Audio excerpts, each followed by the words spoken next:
Tiwari academy में आपका स्वागत है। आज के इस वीडियो में हम जान लेंगे क्लास 7 के विज्ञान का 9वां अध्याय गति एवं समय के बारे में। इस अध्याय में हम समझेंगे वस्तुएं कैसे गति करती हैं। वस्तुएं साधारणतः कितनी प्रकार की गति करती हैं। मंद अथवा तीव्र गति क्या है। किसी वस्तु की चाल किसे कहते हैं। गति तथा समय में क्या संबंध है। आवर्ती गति तथा आवर्तकाल क्या है। किसी वस्तु की चाल कैसे मापते हैं। स्पीडोमीटर तथा ओडोमीटर किसे कहते हैं। दूरी समय ग्राफ का उपयोग कैसे होता है। इसके अलावा कई सारे बिंदुओं को हम जानेंगे। तो चलिए आज का यह अध्याय हम शुरू करते हैं। कक्षा 6 में आपने विभिन्न प्रकार की गतियों के बारे में पढ़ा था। आपने यह पढ़ा था कि किसी वस्तु की गति किसी सरल रेखा के अनुदिश, वर्तुल या वृत्ताकार अथवा आवर्ती हो सकती है। क्या आपको ये 3 प्रकार की गतियां याद हैं? तो बच्चों, आप जानते हैं सरल रेखा के अनुदिश गति को सरल रेखीय गति कहते हैं। यानी वे वस्तुएं जो सीधी रेखा में गमन करती हैं उन्हें सरल रेखा के अनुदिश गति या सरल रेखीय गति कहा जाता है। वर्तुल गति में कोई वस्तु इस प्रकार गति करती है कि उस वस्तु की किसी नियत बिंदु से दूरी समान रहती है। और तीसरा, ऐसी गति जो एक निश्चित समय अंतराल के बाद दोहराती है उसे आवर्ती गति कहते हैं।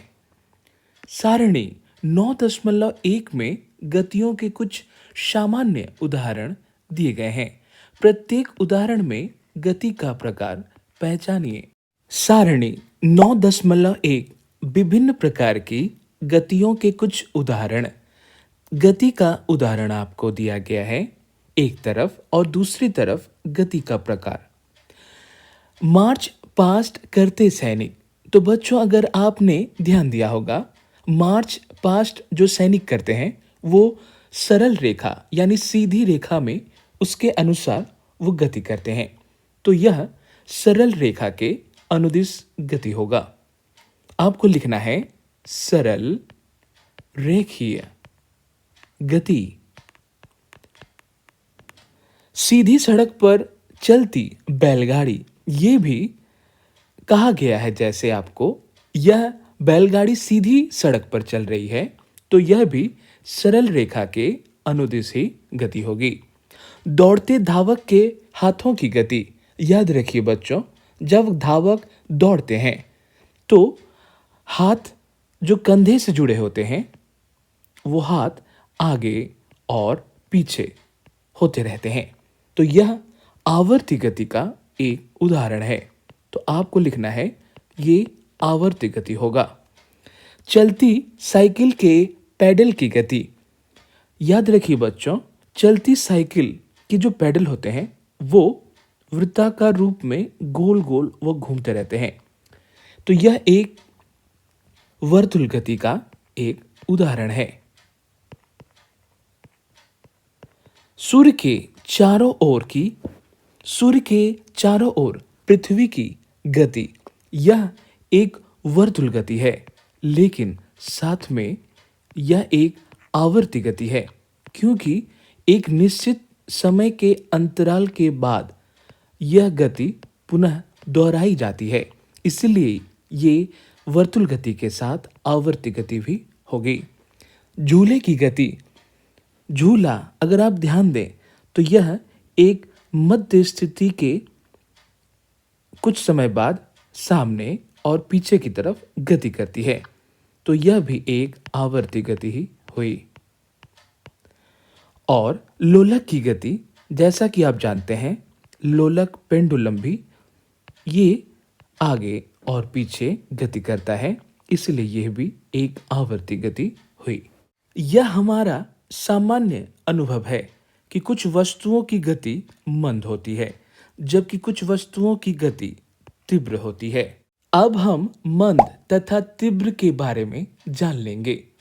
हम जानते हैं कि कुछ वाहन अन्य वाहनों की तुलना में अधिक तीव्र गति से गति करते हैं। यहाँ तक कि एक ही वाहन विभिन्न समयों पर तीव्र अथवा मंद गति करता है। सरल रेखीय पथ के अनुदिश गति करने वाली 10 वस्तुओं की सूची बनाइए। इन वस्तुओं की गति को दो वर्गों मंद तथा तीव्र में बांटिए। आपने यह कैसे निश्चित किया कि कौन सी वस्तु मंद गति कर रही है और कौन सी तीव्र गति कर रही है? यदि किसी सड़क पर कई वाहन एक ही दिशा में गति कर रहे हैं, तो हम यह सरलता से बता सकते हैं कि उनमें से कौन सा वाहन अन्य की तुलना में तीव्र गति कर रहा है। आइए हम सड़क पर चलने वाले वाहनों की गति को देखते हैं। इसके लिए बच्चों हम एक क्रियाकलाप करेंगे। चित्र 9.1 को देखिए। इसमें किसी क्षण भर सड़क पर एक ही दिशा में गति करते कुछ वाहनों की स्थिति दर्शाई गई है। अब चित्र 9.2 को देखिए। इसमें उन्हीं वाहनों की कुछ समय पश्चात की स्थिति दर्शाई गई है। दोनों चित्रों के प्रेक्षणों के आधार पर निम्नलिखित प्रश्नों के उत्तर दीजिए। कौन सा वाहन सबसे तीव्र गति कर रहा है? इनमें सबसे मंद गति कौन कर रहा है? कौन मंद अथवा तीव्र गति करता है? इसका निर्णय करने में वस्तुओं द्वारा किसी दिए गए काल अंतराल में चली गई दूरी हमारी सहायता कर सकती है। उदाहरण के लिए कल्पना कीजिए, आप अपने मित्र को विदा करने बस अड्डे जा रहे हैं। मान लीजिए आप बस के चलते ही अपनी साइकिल के पैडल मारने लगते हैं। 5 मिनट के पश्चात आपके द्वारा चली गई दूरी बस द्वारा चली गई दूरी से काफी कम होगी। क्या आप तब यह कहेंगे कि बस साइकिल से तीव्र गति कर रही है? हम प्रायः यह कहते हैं कि तीव्र चलने वाले वाहनों की चाल अधिक होती है। 100 मीटर दौड़ में यह निर्णय करना सरल होता है कि किसकी चाल अधिकतम है। जो धावक 100 मीटर दूरी तय करने में सबसे कम समय लेता है, उसकी चाल अधिकतम होती है। अब हम जान लेंगे चाल के बारे में। आप कदाचित चाल शब्द से परिचित हैं। ऊपर दिए गए उदाहरण में अधिक चाल से यह संकेत मिलता है कि किसी दी गई दूरी को कम समय में तय किया गया है अथवा किसी दिए गए समय में अधिक दूरी तय की गई है। 2 या अधिक वस्तुओं में कौन तीव्रतम गति कर रहा है, इसे ज्ञात करने की सबसे सुविधाजनक विधि यह है कि हम इनके द्वारा किसी एकांक समय में तय की गई दूरी ज्ञात करें। इस प्रकार यदि हम 2 बसों द्वारा 1 घंटे में तय की गई दूरी जानते हैं, तब हम यह बता सकते हैं कि उनमें से कौन अपेक्षाकृत मंद है। किसी वस्तु द्वारा एकांक समय में तय की गई दूरी को हम उस वस्तु की चाल कहते हैं। जब हम यह कहते हैं कि कोई कार 50 किलोमीटर प्रति घंटा की चाल से गति करती है, तो इससे यह ज्ञात होता है कि वह कार 1 घंटे में 50 किलोमीटर दूरी तय करेगी। तथापि कोई कार बिरले ही 1 घंटे तक किसी नियत चाल या समान गति से चलती है। वास्तव में वह धीमी चाल से गति आरंभ करके फिर अपनी चाल बढ़ाती है।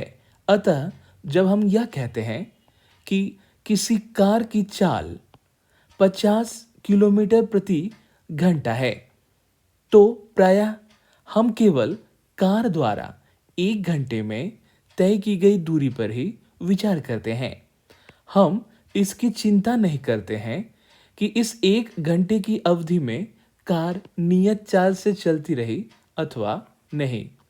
वास्तव में यहाँ परिकलित की गई चाल कार की औसत चाल है। इस पुस्तक में हम औसत चाल के लिए चाल शब्द का ही उपयोग करेंगे। अतः हम तय की गई कुल दूरी को लिए गए कुल समय से विभाजित करके चाल प्राप्त करते हैं। इस प्रकार चाल निकालने का फॉर्मूला हुआ तय की गई कुल दूरी बटे लिया गया कुल समय। अपने दैनिक जीवन में हम बिरले ही लंबी दूरियां तक अथवा अधिक समय तक वस्तुओं को एक नियत चाल से गति करते हुए देखते हैं। यदि किसी सरल रेखा के अनुदिश गति करने वाली वस्तु की चाल परिवर्तित होती रहती है तो उस वस्तु की चाल असमान कही जाती है। इसके विपरीत किसी सरल रेखा के अनुदिश वस्तु की नियत चाल से गति एक समान गति कहलाती है। इस स्थिति में औसत चाल वही है जो वास्तविक चाल है। याद रखिए बच्चों, यदि हम किसी वस्तु द्वारा किसी निश्चित दूरी को तय करने में लगे समय को माप लें तो हम उस वस्तु की चाल ज्ञात कर सकते हैं। कक्षा 6 में आपने दूरी मापना सीखा था, परंतु हम समय कैसे मापते हैं, आइए पता लगाएं। समय की माप। यदि आपके पास घड़ी नहीं है तो आप यह कैसे निश्चित करेंगे कि अब क्या समय हो गया है? क्या कभी आपको यह जानने की उत्सुकता हुई है कि हमारे बुजुर्ग किस प्रकार केवल छाया देखकर दिन के समय का अनुमान लगा लेते थे? हम एक माह के काल अंतराल को कैसे मापते हैं? हम एक वर्ष के काल अंतराल को कैसे मापते हैं? समय की माप से हमारा तात्पर्य काल अंतराल की माप से है। बोलचाल में जब हम समय मापने के लिए किसी घड़ी के उपयोग के बारे में चर्चा करते हैं तब हमारा अभिप्राय काल अंतराल का मापन ही होता है, जैसा आपको आगे बताया गया है। हमारे पूर्वजों ने यह देखा है कि प्रकृति में बहुत सी घटनाएं निश्चित अंतरालों के पश्चात स्वयं दोहराती है। उदाहरण के लिए उन्होंने यह पाया कि सूर्य प्रतिदिन प्रातः उदय होता है। एक सूर्योदय से अगले सूर्योदय के बीच के समय को एक दिन कहा गया। इसी प्रकार एक अमावस्या या नवचंद्र से अगली अमावस्या के बीच के समय की माप माह के रूप में निर्धारित की गई। वहीं एक वर्ष उस समय के लिए नियत किया गया जितने समय में पृथ्वी सूर्य की एक परिक्रमा पूरी करती है। प्रायः हमें एक दिन से काफी छोटे समय अंतराल को मापने की भी आवश्यकता पड़ती है। संभवतः समय मापने की सबसे सामान्य युक्ति घड़ियां ही हैं।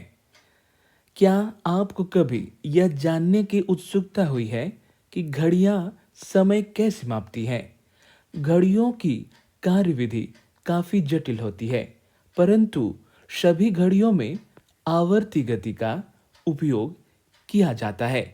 जैसा आपको यहाँ कुछ घड़ी दिखाई गई हैं, दीवार घड़ी, मेज घड़ी और अंकक डिजिटल घड़ियाँ, जो सभी घड़ियाँ आवर्ती गति को ही अवलोकन करती है।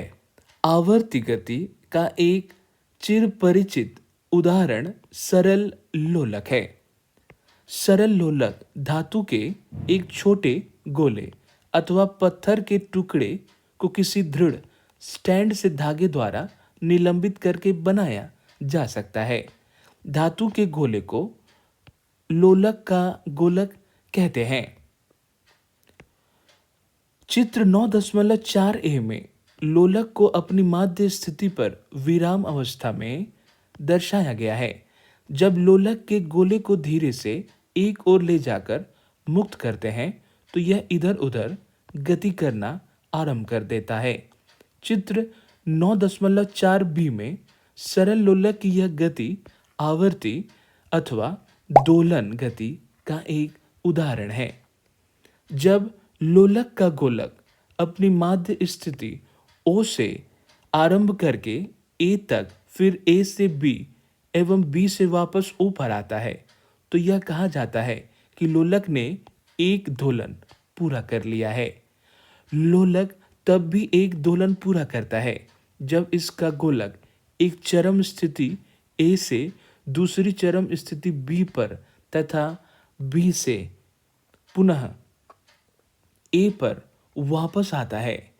सरल लोलक एक दोलन पूरा करने में जितना समय लगाता है उसे सरल लोलक का आवर्त काल कहते हैं। अब हम इसे क्रियाकलाप द्वारा समझने की कोशिश करेंगे। लगभग 1 मीटर लंबा धागा डोरी लेकर चित्र 9.4 ए में दर्शाए अनुसार एक सरल लोलक बनाइए। यदि पास में कोई पंखा चल रहा है तो उसे बंद कीजिए। लोलक के गोलक को अपनी माध्य स्थिति पर विराम में आने दीजिए। गोलक के नीचे फर्श पर अथवा इसके पीछे दीवार पर उसकी माध्य स्थिति को एक चिन्ह द्वारा अंकित कीजिए। लोलक का आवर्त काल मापने के लिए हमें विराम घड़ी की आवश्यकता होगी। यदि विराम घड़ी उपलब्ध नहीं है तो मेज घड़ी अथवा कलाई घड़ी उपयोग की जा सकती है। लोलक को गति में लाने के लिए गोलक को पकड़िए और इसे धीमे से एक ओर ले जाइए।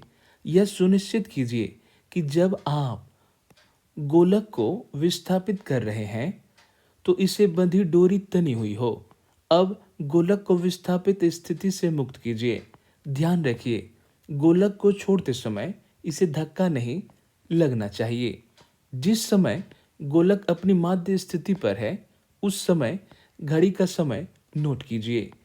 माध्य स्थिति के बजाय आप उस स्थिति से भी समय नोट करना आरंभ कर सकते हैं जब गोलक अपनी किसी एक चरम स्थिति पर है। लोलक द्वारा 20 दोलन पूरा करने में लगा समय मापिए। सारणी 9.2 में अपने प्रेक्षण लिखिए। इसमें दिया गया प्रेक्षण केवल एक नमूना है। आपके प्रेक्षण इससे भिन्न हो सकते हैं। इस क्रियाकलाप को 3-4 बार दोहराइए और अपनी प्रेक्षण सारणी में लिखिए। 20 दोलनों को पूरा करने में लगे समय को 20 से भाग देकर एक दोलन में लगा समय अर्थात लोलक का आवर्त काल प्राप्त कीजिए। तो बच्चों, यहाँ आपको सारणी 9.2 दी गई है जहाँ सरल लोलक का आवर्तकाल और डोरी की लंबाई 100 सेंटीमीटर दी गई है। 20 दोलनों के लिए लिया गया समय वह सेकंड में व्यक्त किया जाएगा, 42 सेकंड, और आवर्तकाल भी सेकंड में ही व्यक्त किया जाएगा। तो यहाँ पर आपको एक नमूना दिया गया है 42। आप अपने प्रेक्षण में जो भी होगा वो संख्या यहाँ लिखेंगे। कुल संख्या 42 हो सकती है या 50 हो सकती है या 25 भी हो सकती है। उसे अब डिवाइड करना है तो फिर यहाँ पर आवर्तकाल निकल आएंगे। याद रखिए बच्चों, क्या आपके लोलक का आवर्तकाल हर बार लगभग समान आता है? ध्यान रखिए, आरंभिक विस्थापन में थोड़ा परिवर्तन आपके लोलक के आवर्तकाल को प्रभावित नहीं करता। आजकल अधिकांश घड़ियों में 1 या 2 सेलों वाले विद्युत परिपथ होते हैं। इन घड़ियों को क्वार्ट्ज घड़ी कहते हैं। इनके द्वारा मापा गया समय पहले उपलब्ध घड़ियों द्वारा मापे गए समय से अधिक यथार्थ होता है। अब हम आगे बढ़ेंगे और जान लेंगे समय तथा चाल के मात्रक के बारे में। समय का मूल मात्रक सेकंड या एस है। इसका प्रतीक एस है। समय के बड़े मात्रक मिनट तथा घंटा भी हैं। आप पहले ही जानते हैं कि ये मात्रक किस प्रकार एक दूसरे से संबंधित है। चाल का तथाकथित मूल मात्रक क्या है? चूंकि चाल दूरी बटा समय है, अतः चाल का मूल मात्रक मीटर प्रति सेकंड है। वास्तव में इसे अन्य मात्रकों जैसे मीटर प्रति मिनट अथवा किलोमीटर प्रति आवर में भी व्यक्त किया जा सकता है। आपको यह याद रखना चाहिए कि सभी मात्रकों के प्रतीकों को एक वचन में लिखा जाता है। उदाहरण के लिए हम 50 किलोमीटर लिखते हैं, न कि 50 किलोमीटर्स। याद रखिए, यहाँ यह एस नहीं होगा। अथवा 8 सेंटीमीटर लिखते हैं, न कि 8 सेंटीमीटर्स। ये यहाँ एस नहीं होगा। आवश्यकता के अनुसार समय की विभिन्न मात्रकों का उपयोग किया जाता है। उदाहरण के लिए आपकी आयु को दिनों अथवा घंटों में व्यक्त करने की अपेक्षा वर्षों में व्यक्त करना सुविधाजनक होता है। इसी प्रकार घर से विद्यालय तक की दूरी को तय करने में लगे समय को वर्षों में व्यक्त करना बुद्धिमानी नहीं होगी। 1 सेकंड का काल अंतराल कितना छोटा अथवा बड़ा होता है? जोर से 2001 पुकारने में लगा समय लगभग 1 सेकंड होता है। 2001 से 2010 तक जोर से गिनकर आप इसका सत्यापन कर सकते हैं। किसी सामान्य स्वस्थ युवा की विराम की स्थिति में नाड़ी 1 मिनट में 72 बार अर्थात 10 सेकंड में लगभग 12 बार स्पंदित होती है। बूझो यहाँ कुछ जानना चाहता है। बूझो यह जानने के लिए उत्सुक है कि एक दिन में कितने सेकंड तथा एक वर्ष में कितने घंटे होते हैं। क्या आप उसकी सहायता कर सकते हैं? तो बच्चों, आप जानते हैं कि 1 मिनट में आखिर 60 सेकंड होते हैं और इसी अनुसार 60 मिनट में कितने सेकंड होंगे? तो 60 मिनट में 3600 सेकंड होंगे। ये आपको मैंने एक संकेत दिया। तो बच्चों, जैसा आप जानते हैं, किसी सामान्य स्वस्थ युवा की विराम की स्थिति में नाड़ी 1 मिनट में 72 बार अर्थात 10 सेकंड में लगभग 12 बार स्पंदित या धड़कती है। बच्चों में यह दर कुछ अधिक हो सकती है। जब लोलक वाली घड़ियां प्रचलित नहीं हुई थी, तब संसार के विभिन्न भागों में समय मापन के लिए बहुत सी युक्तियों का उपयोग किया जाता था, जैसे धूप घड़ी, जल घड़ी, रेत घड़ी। इस प्रकार की युक्तियों के कुछ उदाहरण हैं। संसार के विभिन्न भागों में इन युक्तियों के भिन्न भिन्न डिजाइन बनाए गए हैं, जैसा आप यहाँ इस चित्र में भी देख पा रहे हैं। ये नई दिल्ली में जंतर मंतर है, जहाँ पर यह धूप घड़ी बनाई गई है। इसके अलावा यहाँ आप रेत घड़ी या जल घड़ी भी देख सकते हैं। अब हम जान लेंगे चाल मापना के बारे में। समय तथा दूरियां कैसे मापें, यह सीखने के पश्चात आप किसी वस्तु की चाल परिकलित कर सकते हैं। यहाँ पहेली कुछ कहती है, चलिए जानते हैं। पहेली यह जानने के लिए उत्सुक है कि जब लोलक वाली घड़ियां नहीं थीं, तब समय कैसे मापा जाता था। तो जैसा आपने जाना, उस समय बालू घड़ी, रेत घड़ी या सूर्य के उगने और अस्त होने से ही समय को मापा जाता था। आइए फर्श के अनुदिश गतिमान किसी गेंद की चाल ज्ञात करें। इसके लिए हम एक क्रियाकलाप करेंगे। क्रियाकलाप 9.3। चौक के चूर्ण अथवा चूने से फर्श पर एक सरल रेखा खींचिए तथा अपने मित्र से कहिए कि वह इस रेखा से 1 से 2 मीटर दूर खड़ा हो। अब मित्र से कहिए कि वह फर्श के अनुदिश इस सरल रेखा के लंबवत किसी गेंद को धीरे से लुढ़काए। जिस क्षण गेंद सरल रेखा को पार करती है, जिस क्षण वह विराम में आती है, दोनों बार समय नोट कीजिए। गेंद विराम में आने में कितना समय लेती है? जिस बिंदु पर गेंद रेखा को पार करती है तथा जिस बिंदु पर वह विराम में आती है, इन दोनों बिंदुओं के बीच की दूरी मापिए। इसे मापने के लिए आप किसी पैमाने अथवा मापक फीते का उपयोग कर सकते हैं। इस क्रियाकलाप को विभिन्न समूह बारी बारी से दोहराइए तथा सभी मापों को सारणी 9.3 में लिखिए। प्रत्येक समूह के पाठ्यांकों से गेंद की चाल परिकलित कीजिए। क्या आप अपने चलने अथवा साइकिल चलाने की चाल की तुलना अपने मित्र की चाल से करना चाहेंगे? इसके लिए आपको अपने घर अथवा किसी अन्य बिंदु से अपने विद्यालय की दूरी जानने की आवश्यकता होगी। तब आप सभी इस दूरी को तय करने में लगे समय को मापकर एक दूसरे की चाल परिकलित कर सकते हैं। यह जानना आपके लिए रोचक हो सकता है कि आप में से किसकी चाल सबसे अधिक है। सारणी 9.4 में कुछ जीवों की चाल किलोमीटर प्रति आवर में दी गई है। आप स्वयं इनकी चाल को मीटर प्रति सेकंड में परिकलित कर सकते हैं।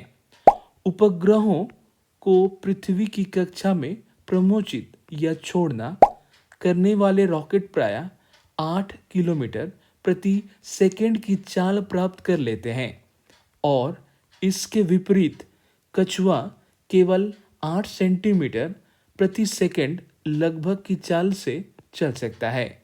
क्या आप यह परिकलित कर सकते हैं कि कछुए की तुलना में रॉकेट की चाल कितनी गुनी है? यदि आपको किसी वस्तु की चाल ज्ञात हो जाए तो आप दिए गए समय में उसके द्वारा चली गई दूरी को ज्ञात कर सकते हैं। तो बच्चों, यहाँ पर आपको कुछ अतिरिक्त बातें बताई गई हैं। सामान्यतः उपलब्ध घड़ियों द्वारा मापे जा सकने वाला सबसे कम समय अंतराल 1 सेकंड है।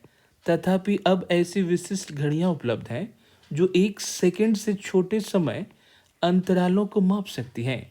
इनमें से कुछ घड़ियां 1 सेकंड के 10 लाखवें भाग यहाँ तक कि 1 अरबवें भाग तक के समय अंतराल माप सकती हैं। आपने माइक्रोसेकंड तथा नैनोसेकंड जैसे शब्द सुने होंगे।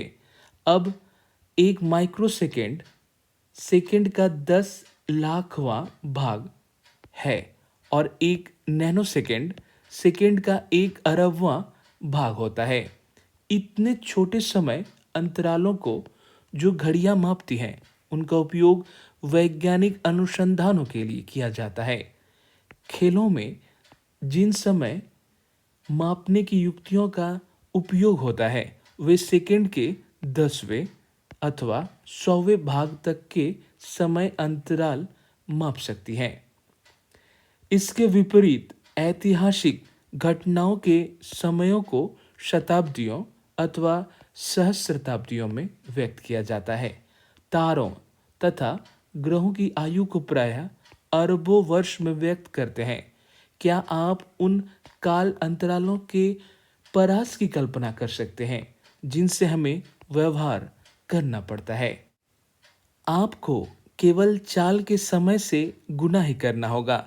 इस प्रकार चली गई दूरी चाल गुणे समय है। आप यह भी ज्ञात कर सकते हैं कि दी गई चाल से चलने वाली कोई वस्तु किसी दूरी को कितने समय में तय करेगी। यहाँ आपको एक सारणी दी गई है और यहाँ वस्तु का नाम, चाल और चाल मीटर प्रति सेकंड जो कि आपको निकालना है। यहाँ बाज जो कि उसकी चाल 320 किलोमीटर प्रति घंटा है, तो उसकी चाल क्या होगी यहाँ निकाल कर आपको बताया गया है। इसी प्रकार चीता जिस जो 112 किलोमीटर प्रति घंटे की चाल से चलता है, तो उसकी चाल क्या होगी यह आपको निकालना है। ठीक इसी प्रकार से यह भी आपको याद रखना है। लेकिन बच्चों, संकेत के लिए आपको यह जानना चाहिए, जब किलोमीटर को मीटर में बदला जाता है तो 1000 से गुना किया जाता है। वहीं जब घंटे को आवर को सेकंड में बदला जाता है तो 3600 से गुना किया जाता है, तभी वह सेकंड में बदलता है। हमने संकेत के लिए आपको यह दो बातें बता दी, जिसका अनुधावन कर आप इस पूरी सारणी को पूरा कर सकते हैं। तो बच्चों, आप यह बता सकते हैं कि दी गई चाल से चलने वाली कोई वस्तु किसी दूरी को कितने समय में तय करेगी। इसके लिए जो सूत्र होंगे, लिया गया समय बराबर दूरी बटे चाल होगा। अब यहाँ बूझो कुछ जानना चाहता है। बूझो यह जानना चाहता है कि क्या कोई ऐसी युक्ति है जो चाल मापती है। तो चलिए इसके बारे में हम जानते हैं। आपने स्कूटर अथवा मोटरसाइकिलों पर एक मीटर लगा हुआ देखा होगा। इसी प्रकार कार, बस, अन्य वाहनों के डैशबोर्ड पर भी मीटर देखे जा सकते हैं। चित्र 9.7 में किसी कार का डैशबोर्ड दर्शाया गया है। ध्यान दीजिए, इनमें से किसी एक मीटर के एक कोने पर किलोमीटर प्रति आवर लिखा है। इसे चाल मापी या स्पीडोमीटर कहते हैं। इससे सीधे ही किलोमीटर प्रति आवर में चाल ज्ञात हो जाती है। इसमें एक अन्य मीटर भी होता है जो वाहन द्वारा तय की गई दूरी को मापता है। इस मीटर को पथमापी या ओडोमीटर कहते हैं। अगर आप ध्यान दें तो कार के डैशबोर्ड में आपको इस प्रकार के मीटर मिलेंगे। विद्यालय की पिकनिक के लिए जाते समय पहेली ने यह निश्चय किया कि वह यात्रा समाप्त होने तक हर 30 मिनट के पश्चात बस के पथमापिका पाठ्यांक अपनी नोटबुक पर लिखेगी। इसके पश्चात उसने अपने पाठ्यांक सारणी 9.5 में लिखे। 9.5 की सारणी यात्रा के विभिन्न समयों पर पथमापी के पाठ्यांक 8 बजे, 8:30 बजे, 9 बजे, 9:30 बजे और 10 बजे। पथमापी का पाठ्यांक इस प्रकार पहेली ने लिया और आरंभिक बिंदु 0 से आरंभ करते हुए 80 किलोमीटर तक वह गई।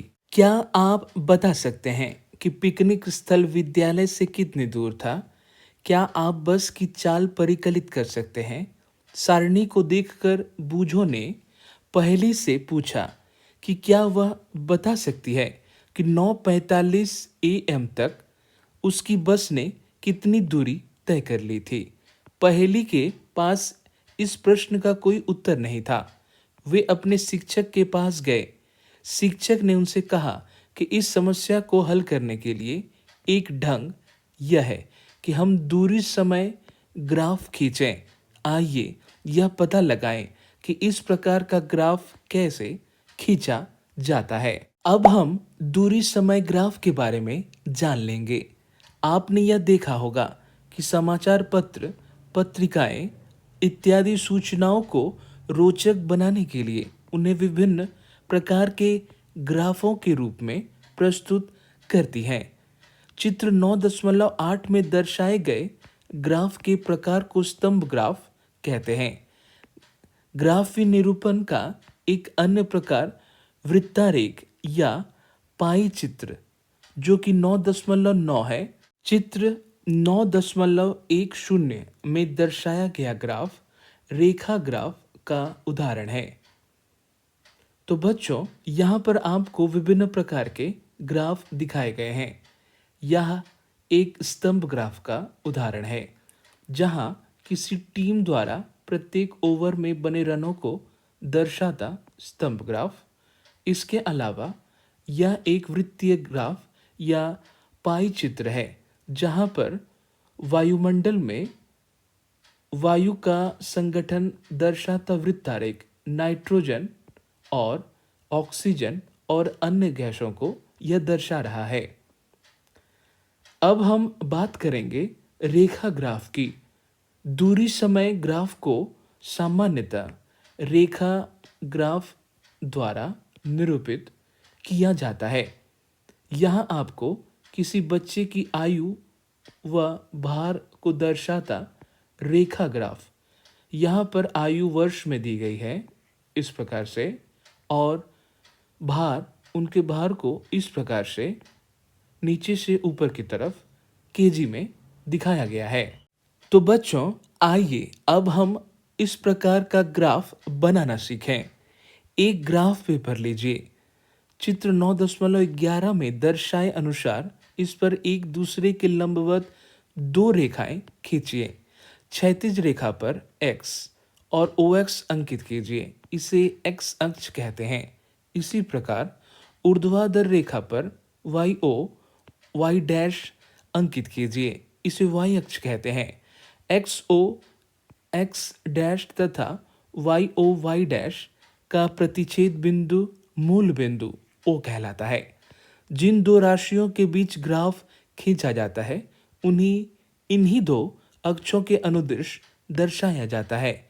हम x अक्ष पर धनात्मक मानों को OX के अनुदिश दर्शाते हैं। इसी प्रकार y अक्ष पर धनात्मक मानों को OY के अनुदिश दर्शाते हैं। इस अध्याय में हम केवल राशियों के धनात्मक मानों पर ही विचार करेंगे, इसलिए हम चित्र 9.11 में दर्शाए गए केवल छायांकित भाग का ही उपयोग करेंगे। तो बच्चों, अगर आप ध्यान दें तो ग्राफ में जनरली दो लाइन, जैसा कि बताया गया है, x डैश और x, या एक लाइन और दूसरी लाइन जो कि इस प्रकार से ऊर्ध्वाधर रूप में खींच जाती है, जिसे जहां y डैश और y होता है। याद रखना है, हमेशा धनात्मक संख्याओं को इस तरफ लिखा जाता है, ये धनात्मक की जगह हुए, और ऋणात्मक की जगह बाईं तरफ होती है। दाएं तरफ धनात्मक और बाईं तरफ ऋणात्मक। उसी प्रकार से अगर ऊर्ध्वाधर की तरफ अगर आप ध्यान दें तो ऊपर की तरफ धनात्मक चीज़ों को लिखा जाता है ऊपर की ओर, और नीचे की ओर उसी प्रकार ऋणात्मक चीज़ों को लिखा जाता है। यह बात आपको याद रखनी है। बूझो तथा पहेली ने किसी कार द्वारा चली गई दूरी, इस दूरी को तय करने में लगा समय पता लगाया। उनके आंकड़े सारणी 9.6 में दर्शाए गए हैं। जैसे आप यहाँ 9.6 की सारणी देख पा रहे हैं। किसी कार की गति, समय और दूरी। आप नीचे दिए गए चरणों को अपना कर ग्राफ बना सकते हैं। दो अक्षों को निरूपित करने के लिए दो लंबवत रेखाएं खींचिए। चित्र 9.11 में दर्शाए अनुसार उन पर OX और OY अंकित कीजिए। यह निश्चित कीजिए कि x अक्ष के अनुदिश किस राशि को दर्शाना है, y अक्ष के अनुदिश किसे दर्शाना है। x अक्ष के अनुदिश समय तथा y अक्ष के अनुदिश दूरी दर्शाइए। ग्राफ पर दूरी को निरूपित करने के लिए कोई पैमाना चुनिए। समय के निरूपण के लिए कोई अन्य पैमाना चुनिए। कार की गति के लिए ये पैमाने इस प्रकार हो सकते हैं।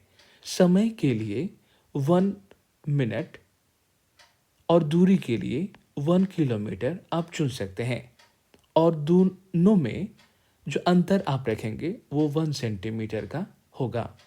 चुने गए पैमाने के अनुसार समय तथा दूरी के मानों को अपने अपने अक्षों पर अंकित कीजिए।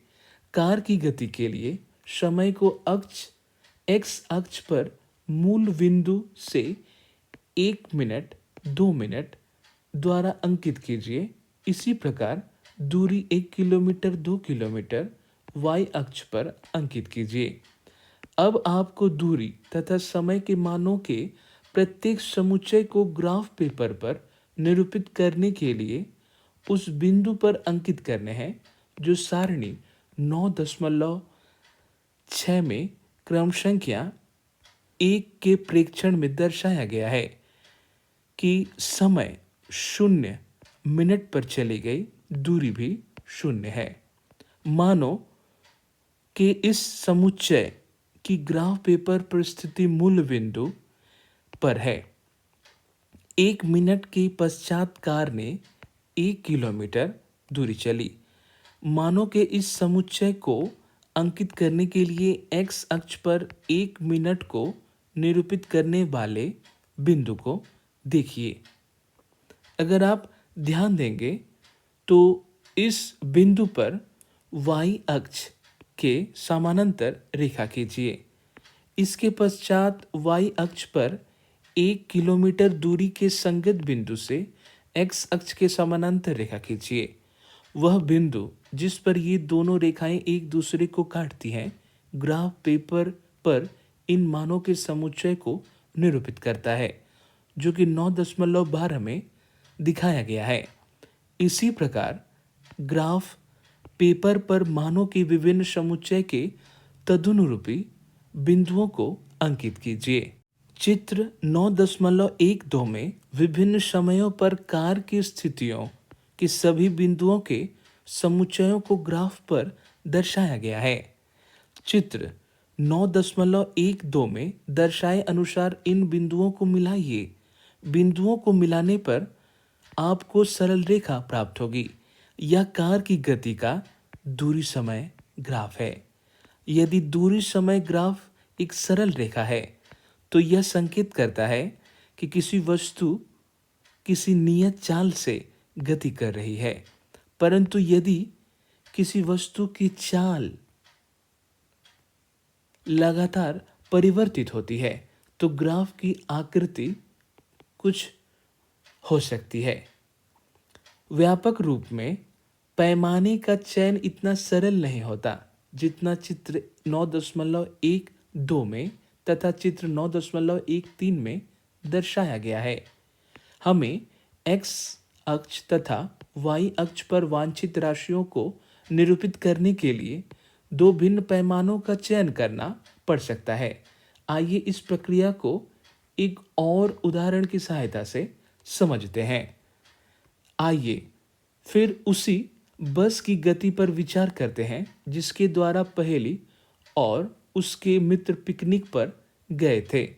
बस द्वारा तय की गई दूरी और लिया गया समय सारणी 9.5 में दर्शाए गए हैं। बस द्वारा तय की गई कुल दूरी 80 किलोमीटर है। यदि हम 1 किलोमीटर के पैमाने को 1 सेंटीमीटर के रूप में लिखते हैं तो हमें 80 सेंटीमीटर का अक्ष खींचना होगा, जो कागज की शीट पर संभव नहीं है। इसके विपरीत 10 किलोमीटर के लिए अगर हम 1 सेंटीमीटर का पैमाना चुनते हैं तो हमें केवल 8 सेंटीमीटर लंबाई के अक्ष की आवश्यकता होगी। यह पैमाना काफ़ी सुविधाजनक होगा, परंतु यह ग्राफ पेपर के एक छोटे भाग को ही ढकेगा। ग्राफ खींचने के लिए पैमानों का चयन, याद रखिए, पैमानों का चयन करते समय कुछ बातों को ध्यान में रखना चाहिए, जो कि इस प्रकार हैं। चलिए जानते हैं।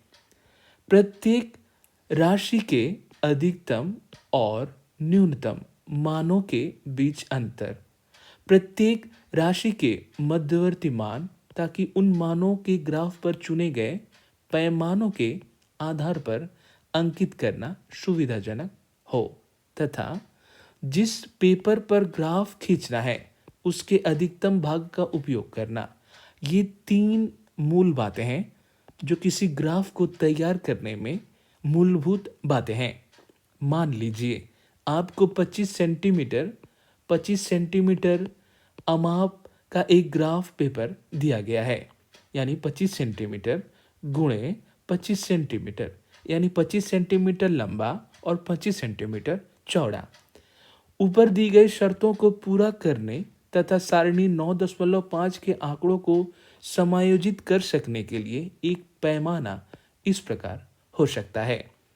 दूरी और समय 5 किलोमीटर के लिए आप 1 सेंटीमीटर का माप ले सकते हैं और 6 मिनट के लिए आप 1 सेंटीमीटर की माप ले सकते हैं। क्या अब आप बस की गति के लिए दूरी समय ग्राफ खींच सकते हैं?